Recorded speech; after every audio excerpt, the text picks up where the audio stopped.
I've always known that if I had children, I would homeschool them. My sister-in-laws were homeschooling before me. They're older than I am, and I knew that we would be homeschooling once we had children. I was more concerned with the quality of people I was raising than the brilliance of them. So I wanted to make sure that I was raising good citizens, people who cared, children who were going to respect their elders, who were going to, be kind to one another, more than I was looking to raise an Einstein. I didn't think I could teach them better. I just thought I could teach them what I wanted to know and what was important to me to survive this world. So when you first start to homeschool, you have to let the Board of Education of your state know that you're going to do it. You have to fill out a form with them. Some counties require you to fill it out every year. I think the state law says you only have to fill it out once.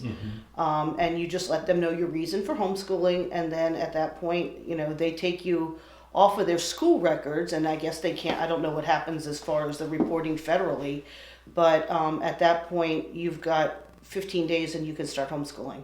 At that point, you just go ahead and you start with your curriculum and stuff, and then twice a year, you get called or by the Board of Education to be reviewed, where they take a look at the material that you're teaching your children. They've got categories in Maryland where you have to, certain categories that you have to be teaching, and they make sure that you're doing that and that the kids are receiving thorough instruction in that. There's no testing requirement in Maryland. There are in other states, but not Maryland.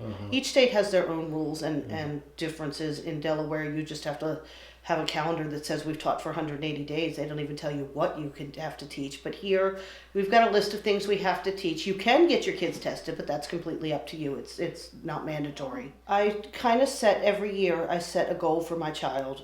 Academically, it could also be emotionally. If I see something is lacking or they're lacking something somewhere, I set goals for each child. And then throughout the year, I assess the fact whether I'm meeting that or what do I need to go back to and enforce that, or, wait a minute, we've gotten off track. We need to get back on track with this because this is something that I saw was important. But if you're referring to a testing grade, throughout the years, you're constantly second guessing yourself, especially since before I had my first two kids out. Okay, once I got my first two kids out and I saw that they jumped right into college at 16 and were able to get on the honor roll and the dean's list, and I was good with that. But until then, I constantly questioned myself all the time, second guessed whether I was doing a good job, but I think that's normal. I have two co-ops that meet on Wednesday. I have a science co-op in the morning where we get together. Equipment's expensive for science. Microscopes, things like that are expensive. We don't want our kids to miss out on that hands-on science, so we get together. I've probably got 20 kids in an elementary class.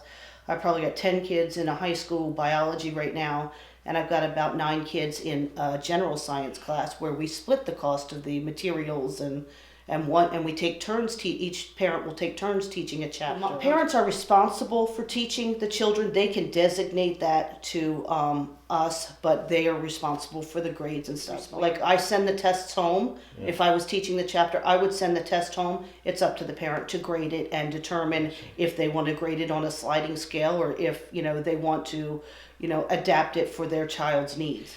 When you're deciding to homeschool, the grandparents always say the kids won't have any friends. They won't know how to work, with other people. And that's just simply not true.